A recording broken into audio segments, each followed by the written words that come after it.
it's not my word, it's an American word. Okay, well, And in the US, because they do recognise the potency of faith, they have examined the role of intentional communities in achieving a new health and a level of trust in troubled neighbourhoods.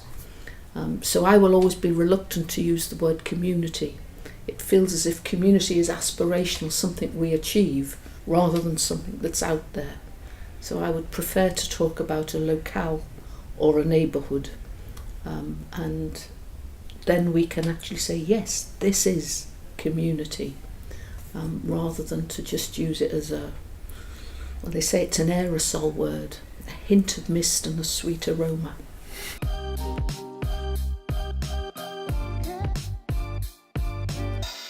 The thing about being a connector means that you have to give value to the local.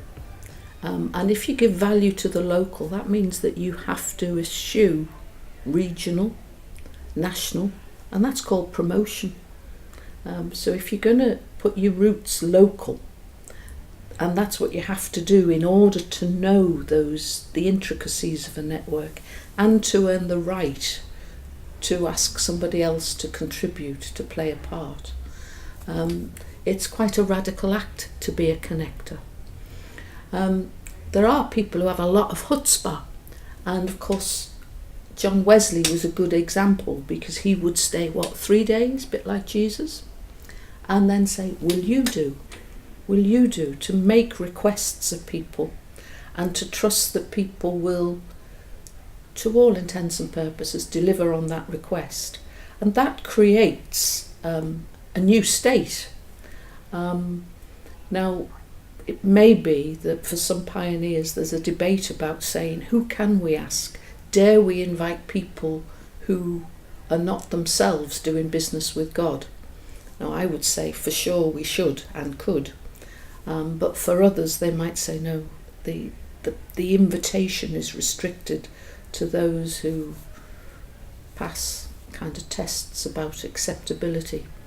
And I don't. That's for each person to decide. But it does feel as if God clearly works and calls out a vocation in everybody, that urge to be a better self. And the connector impulse is to say, come, play that contribution, give that contribution, part of your being a better self.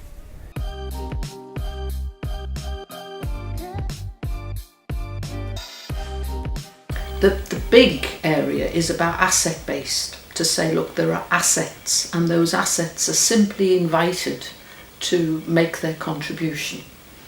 So the work of Al Barrett in Hodge Hill would be an interesting example of how the focus is on not deficits, what we're missing, but what we have. Now that's just the glass half full or the glass half empty.